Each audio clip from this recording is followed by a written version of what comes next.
vou registrar aqui o que eu vi no dia da votação do impeachment, que eu acredito que a maioria estava acompanhando, menos eu. Eu estava acompanhando uma votação no Supremo Tribunal Federal a respeito de uma lide que remete a concurso público, que interessa a vocês dentro desse ponto de vista.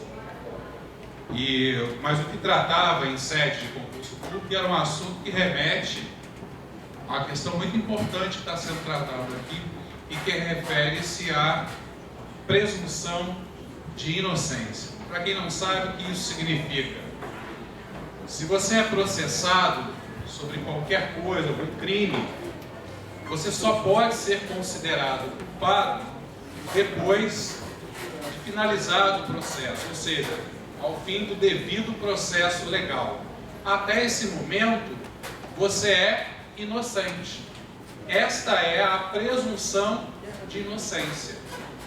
O que se discutiu no Supremo, no mesmo dia da votação do impeachment, era uma flexibilização, vou reforçar, flexibilização da presunção de inocência. Isso significa, em outras palavras, dizer que a literalidade da Constituição deve ser relativizada conforme o fato concreto que está sendo analisado. Ok?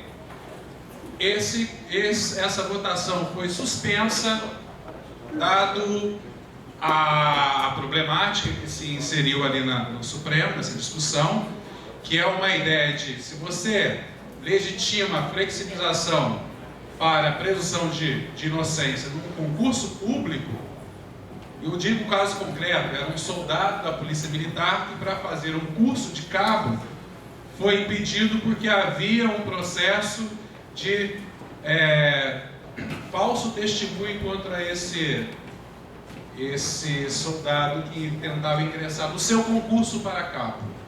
Lógico que isso tem repercussão geral, ao passo que uma decisão como essa interfere em qualquer concurso público. Ou seja, se você presta concurso hoje e passa, tem algum problema de tomar posse do seu cargo em função de um processo na justiça, em função hoje da presunção de legitimidade, você toma posse do seu concurso e segue aí o seu processo. Se houver alguma condenação, a própria administração, nos seus próprios termos, tem o seu caminho para lidar com essa situação, seja para tirar o servidor, enfim, processo administrativo disciplinar, etc. e tal.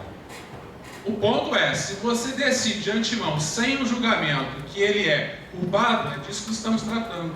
Traz uma culpabilidade que é anterior ao processo. Agora, estamos falando de uma discussão com referência a um concurso público. Mas isso não tem, não é o mesmo tema, é o mesmo objeto de um crime qualquer, como um crime, por exemplo, que... Digo crime não, como uma ação hoje do movimento social pode ser encarado pela autoridade como um crime. Hoje a dificuldade de se prender, e está se prendendo, é porque se intitula como crime. Quem dirá, se flexibilizar a presunção de inocência, você não vai precisar sequer encaixar como crime. Ok? Como eu já vivi materialmente um processo administrativo, eu sei como é que funciona. Se você tem razão, vou abrir aspas aqui, se você tem razão, isso vai ser confirmado em processo administrativo. Mas por enquanto você acata a ordem. É o famoso manda quem pode, obedece quem tem juízo, mas com uma dimensão temporal. Porque hoje você não tem condição de provar a sua inocência. Você tem amanhã. Mas para quem está no ponto da dominação, no outro polo, ele interessa resolver hoje. Se ele resolve o seu problema hoje, se amanhã você resolve a sua inocência no processo judicial, isso não importa mais, porque o efeito que eu queria, eu consegui hoje. Então é mais ou menos isso. O efeito que se quer com uma política de segurança, de enfrentamento frente aos movimentos sociais, é justamente para legitimar uma interpretação longe da literalidade, e aqui abre aspas, a fala do ministro Fux, tirar a literalidade da presunção de inocência na Constituição e flexibilizá-la de acordo com a situação. Então esse é o ponto que nós estamos hoje. Isso não está resolvido. Isso vai se voltar para o Supremo quando o ministro Teori Zavascki retornar com esse material. Mas acho importante colocar isso, porque isso abre o precedente para a atuação. E aí a minha preocupação é em função do próprio ministro da Justiça e Cidadania, que ora dentro do Ministério, e com essa pegada de não vamos colocar com o poder que ele coloca absoluto do Ministério Público, mas na verdade isso aí está interferindo no poder de decidir quem será o tomador de decisão do Ministério Público, né? E isso pode carrear, se acontece uma mudança nesse aspecto, pode haver mudanças, inclusive,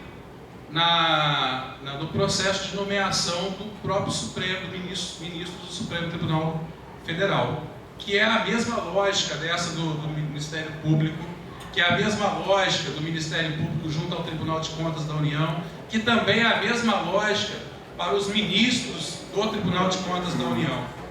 Então, essas pequenas mudanças, esse que é o ponto que eu gostaria de colocar, são atos ou ações isoladas no tempo que sozinhas elas não nos apontam diretamente um resultado, como esse que eu trouxe. Não sabemos se a presunção de legitimidade será cessada, mas o pensar sobre deve começar antes desse ato. Será muito mais difícil voltar atrás, porque existem muitos elementos fáticos do ponto de vista do discurso da direita e do neoliberalismo para fazer valer esse tipo de movimento.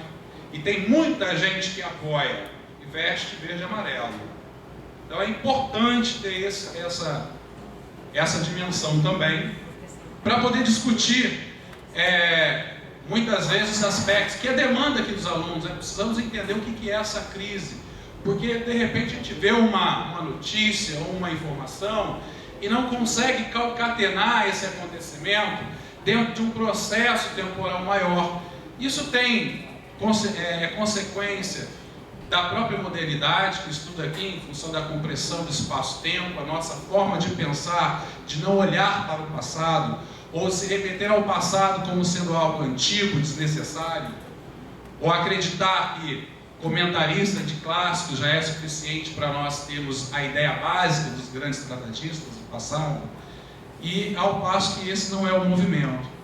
E aí eu devo pontuar aqui que essa minha forma de pensar, ela mudou a partir de maio do ano passado para cá, porque foi em maio do ano passado que eu tive acesso a uma obra do Marx que eu considero muito importante, que é o Grundrisse, não sei se fala assim. Mas é uma obra que é um grande resumo, né? Não li todo, tá, gente? Mas, do ponto de vista da historicidade do mundo, é importante entender o Marx, porque ele joga esse processo que eu estou tentando mostrar para vocês, daquilo que não se articula materialmente no tempo, um ato aqui, um ato lá, com algo que está subjacente a esse processo temporal, que ocorre no campo, querer entender que subjetivo, ou hegeliano do meu ponto de vista, que você transforma o mundo em pensamento, na sua cabeça, tá? Mas pensando em transformá-lo no concreto. Só que no concreto não vai tudo que você está pensando e nem tudo ao mesmo tempo. Ele vai em doses ao longo do tempo. E é por isso que eu chamo a atenção para um ponto específico da presunção de inocência, que foi julgado num dia emblemático, onde os olhos da nação estavam voltados para o outro lado. Não é coincidência. Não é coincidência também, já que foi falado aqui o nome de José Sarney, que no último dia de governo dele na presidência, foi o dia que ele colocou um decreto que liberou em 80% os impostos para produção e atividade audiovisual de imprensa, enfim, televisão, 80% de desconto de impostos. Acho que isso é extremamente relevante pontuar no seu último dia de presidente. Aliás, para fechar, o último dia são dias emblemáticos com relação a a substituição presidencial. Cabe lembrar aqui que essas substituições são um período importante de se analisar as decisões. Dentro desse ponto de vista, eu lembro de uma substituição temporária do então presidente do Supremo Tribunal Federal, o Marco Aurélio de Mello, que então, naquela época, foi o presidente em exercício e criou a TV Justiça. Para quem já viu ali na TV fechada, Canal 9, se eu não me engano, é onde eu assisto ali os trabalhos do STF, alguns jornais interessantes, que dão um pouco de uma leitura jurídica, evidentemente, mas uma leitura desses órgãos, dessas instituições que estão lidando com o aspecto jurídico, que é importante nós conhecermos também enquanto gestores públicos, faz parte da nossa atuação. Então, um pouco dessa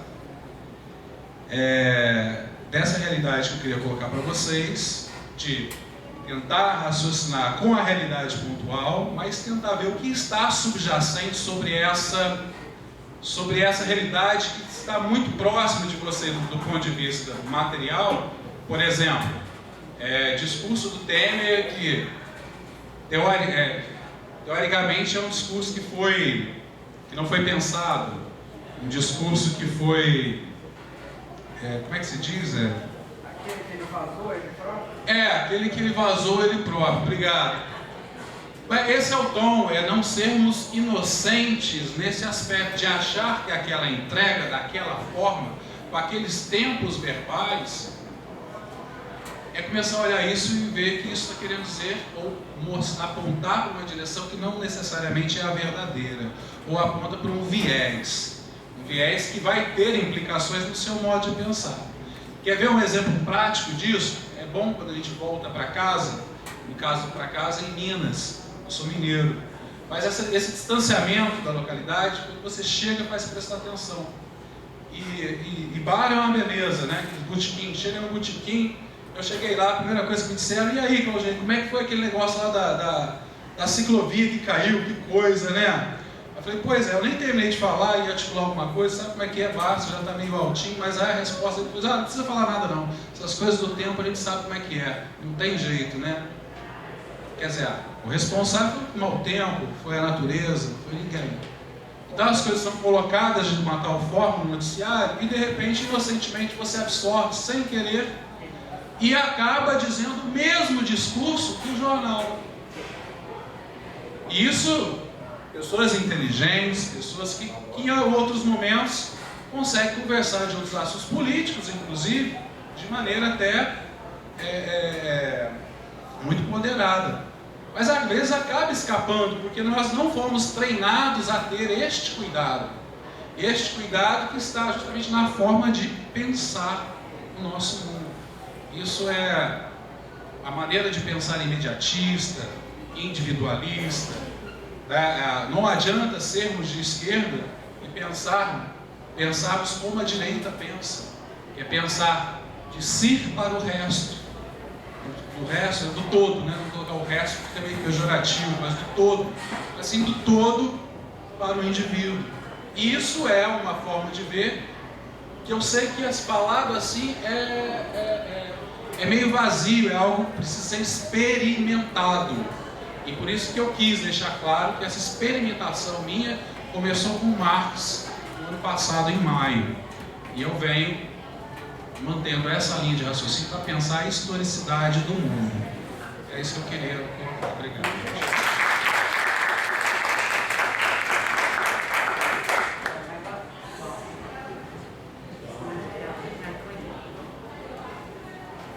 Bom, eu agradeço então a presença e a fala do Claudinei. E agora eu mesma preparei uma apresentação que eu gostaria de trazer para vocês. Eu também. Eu quero dizer que depois de muitos anos, eu acho que a fala do Carlos foi muito oportuna, e nós estamos diante de um momento histórico em que muitas coisas que nós já vivenciamos anteriormente se reproduzem. Mas eu queria dizer o seguinte, eu fiz uma pergunta. A minha pergunta é: por que é um golpe montado? Eu tenho observado esse golpe montado, e nesse momento eu tentei fazer uma reflexão e unificar as ideias e as variáveis que me mobilizam para entender que isso é um golpe montado. Eu vou dizer que depois de hoje, eu anotei um monte de coisa que eu ainda vou incluir nessa apresentação, porque de fato, nada como um encontro interdisciplinar. Né? Acho que esse é o nosso instituto e é desse instituto e desse lugar que eu falo. Então, primeiro existe uma crise econômica que é produzida. Eu concordo com o Daniel, eu acho que o Daniel foi fundo aí nessa percepção de que é uma crise econômica produzida porque ela é produto de uma forma de pensar. Uma forma de pensar a economia e o desenvolvimento econômico que estão associados a uma série de pressupostos que são falsos e que poderiam ser substituídos por outro. Então, o que eu percebo? Eu não sou economista, mas eu posso perceber algumas coisas que me ajudam a compreender. Aumento dos juros, o ministro Levi, a elevação do dólar, o Congresso trabalhando contra o governo e aumentando a despesa desnecessariamente. Nós tivemos a oportunidade de ver muitos pontos de pauta do Legislativo que eram contra, né? Aumentando inclusive as despesas de governo, a destruição da Petrobras, porque a Petrobras está sendo destruída. Eu tenho... A minha filha trabalha na Petrobras, ela fala assim: mamãe, o Pasadema é isso, não é nada frente ao conjunto de processos que envolvem a gestão da Petrobras. E eles pegaram o Pasadema e fizeram disso uma grande questão. Prisão dos maiores empreiteiros brasileiros, e o que conduz, né, para a quebra das grandes empresas brasileiras. A acumulação financeira permanece intacta, são poucas famílias que emprestam para o governo e cobram uma taxa de juros extraordinária. Também nós temos, então, esse conjunto de processos que garantem, né, a acumulação financeira dos grandes capitais e que omitem, né, a necessidade das políticas sociais. Depois tem a Lava Jato. Aí eu fui pegando cada um dos atores e observando, e processos, né, observando um pouco do que estava acontecendo. Né? Então, o Morro, por exemplo, qual é a representatividade do Morro?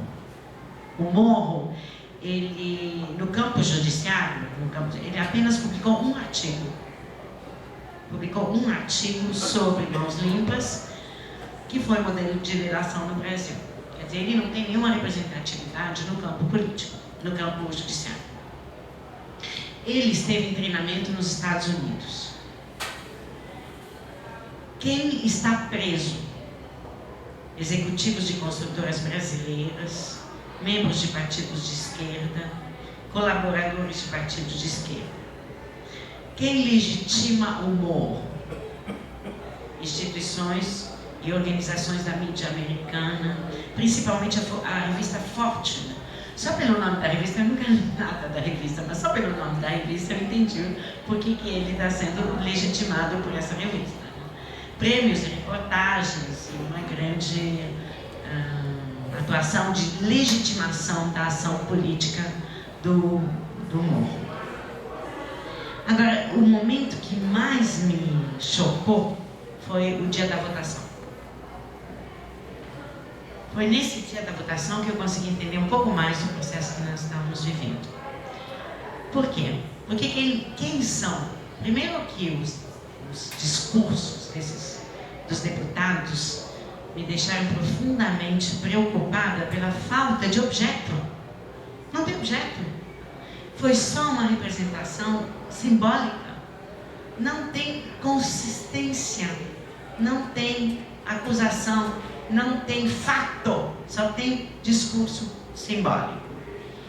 Então, e isso me lembrou muito uma coisa nazista, porque quando Hannah Arendt foi para o julgamento do Eichmann, ela falou na banalidade do mal.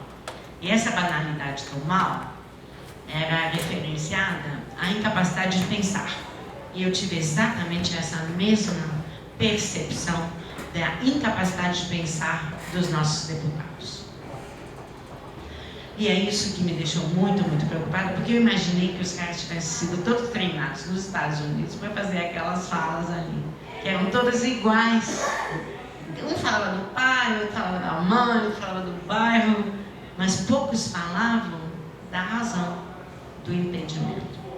Então, em nome de uma defesa dos interesses pessoais, é um triste espetáculo que revela na cena os interesses privados sobre os interesses públicos. Trata-se de um discurso mediático, produto de uma ideologia fascista e nazista. Nós estamos diante de um processo histórico, e eu que sou judia, que perdi metade da minha família, só via lá os Hitlers da vida. Então não há nenhuma denúncia, apenas evocação contra Dilma sem fundamento. Não há fatos, apenas discursos. Eu já falei isso. Eu também queria falar da articulação entre os poderes. Eu penso que também essa foi uma questão que me deixou bastante preocupada ao longo do processo. Porque eu sempre me perguntava por que o Cunha não está sendo julgado pelo Superior Tribunal Federal. Essa era a minha pergunta. Então, o que foi possível observar é que o Superior Tribunal Federal não cumpre o seu papel de levar os acusados para serem julgados. Que eles defendem o afastamento dos indiciados na Lava Jato, mas não enfrentam o indiciamento dos deputados, que tem 325 deputados que estão na justiça, que tem processos em torno. Então nós estamos diante de um momento histórico onde se escolhe quem vai ser indiciado pela justiça. O Gilmar Mendes foi nomeado pelo Fernando Henrique Cardoso, é do PSDB. Seus atos são contra o PT. Foco na Lula e recente suspensão do processo do Aécio. A recente suspensão do processo do Aécio também me preocupou muito. Revelam como seus julgamentos estão para mim nos limites da lei. Que foi isso que o professor Gustavo falou, entre a política e a polícia. Adorei. Por quê? Por que eu adorei? Porque a política é o exercício da ação libertária e a polícia é o exercício da coerção. Então, essa percepção da polícia e da política é absolutamente oportuna para a gente compreender o momento histórico que estamos vivendo agora. Então, o que isso revela? Que existe uma associação. Alguns falam associação, outros falam alianças, outros falam rede. Eu prefiro falar, quer dizer, é uma associação que revela uma forma de organização que não corresponde à forma de organização anterior. Por quê? Porque ela reúne o legislativo e o judiciário em direção ao mesmo objetivo compartilhado. Então, isso também é uma novidade. Por quê? Rompe-se com a divisão dos três poderes. Isso faz parte da Constituição. Cada poder tem que exercer o seu mandato na sua totalidade. Só que nesse momento histórico, o que nós observamos é uma articulação entre os diferentes poderes. O papel da mídia. Então, eu vejo a mídia como um ator da rede, dessa associação. Por isso que eu falo em redes. Eu considero que nós estamos diante de duas formas de organização. Uma rede da dominação e uma rede da libertação. Por quê? Porque são redes que se organizam através de meios de comunicação que são de natureza atemporal e espacial e que se combinam numa mesma totalidade. Você pode encontrar muitos movimentos sociais, partidos políticos, movimentos sociais, CUT, instituições, organizações sociais, agências. Nós temos um conjunto de atores que se unificam em torno de um objetivo compartilhado, que nesse presente momento histórico é a democracia. É a luta pela democracia no Brasil. Então, dois tipos de redes. E eu vejo, então, que existe uma rede da dominação, que é essa rede que associa judiciário, capitais privados, capitais internacionais, judiciário, legislativo, governos em todas as escalas e mídia, associados numa grande rede que exerce uma ação em direção a um objetivo que ele é compartilhado. Então, essa rede faz o mal para muitos e o bem para poucos. É isso que nós estamos vivendo nesse presente momento histórico. No primeiro momento, quer dizer, acontecer? O que essa rede fez? O que aconteceu com a mídia? O que a mídia revelou ao longo desse processo histórico? Destruiu o governo pela ação da Lava Jato. Levar a proposta do impeachment adiante. Fazer uma narrativa, eu acho que isso é muito importante, fazer uma narrativa que inverteu a relação do real com o simbólico. O que é isso? A história é assim. Tem um fato, você analisa, escreve e publica. O que eles fizeram? Publicaram o fato, depois ele aconteceu. É uma inversão.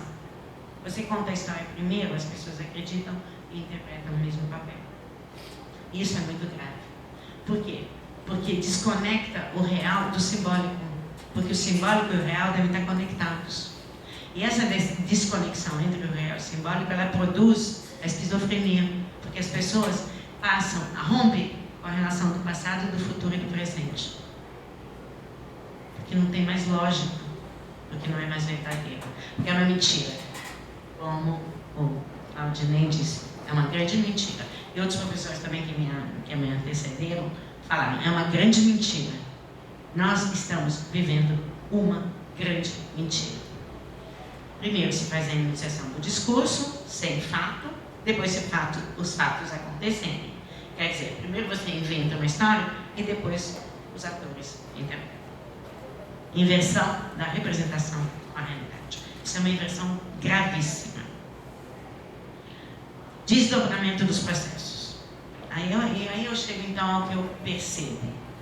Como é que eu vi essa coisa acontecendo? Primeiro, a consolidação dos BRICS, uma organização global entre países emergentes. E aqui eu faço um diálogo com o professor Carlos Weiner. Então, aqui eu faço um diálogo com o professor Carlos Weiner. Por quê? Porque essa organização das BRICS, entre países emergentes, como Rússia, China e Brasil, Venezuela, Chile e outros países da América Latina. Não, Chile, não. É Brasil, Rússia, Índia, China e Não, obrigada. Eu pensei que eu vi as notícias, achei que estava todo mundo mesmo participando, mas não. Então, são os mais importantes países emergentes. Então, o que esses países fizeram? Fizeram uma organização com forte atuação do Lula em defesa dos emergentes e com a atuação das empresas locais. Por isso que eu mostro com clareza que a primeira empresa que foi atacada foi a Odebrecht. E nós vimos na apresentação do Heitor que muitas empresas brasileiras estavam financiando esse processo de eleição dos deputados. Então, financiamento dos deputados nas eleições por bancos, grandes organizações por dinheiro originário da corrupção. Esse dinheiro é originário da corrupção. Então, eu tive a oportunidade de ler, não tenho certeza se isso é verdadeiro, mas foram injetados 100 milhões de dólares, além daqueles que haviam sido injetados para esses que nós vimos que são os oficiais. Então, no final do ano passado, o PMDB não fez acordo com o PSDB do Aécio. Então, no final do ano passado, nós tivemos uma tentativa de impeachment, voltaram atrás porque não encontraram o apoio necessário entre os partidos para fazer a divisão do poder. Esse ano, o Aécio foi queimado. Não tem condições de assumir a presidência no lugar da Dilma. Aceita a sujeição. Se realiza o afastamento da presidente Dilma com o apoio dos associados em defesa do golpe na democracia. A imprensa está fazendo um discurso agora para prender o Lula. E eu pergunto, por que querem prender o Lula? Por isso é preciso que eles estão combatendo essa rede alternativa que está colocando em jogo os interesses dos países mais avançados. O Obama disse que não é golpe. A atual embaixadora dos Estados Unidos no Brasil, Lilaina Ayaldi, foi embaixadora em Honduras, quando o presidente foi destituído. Paraguai, quando o presidente foi deposto. Brasil, quando a presidente eleita, com mais de 54 milhões de votos,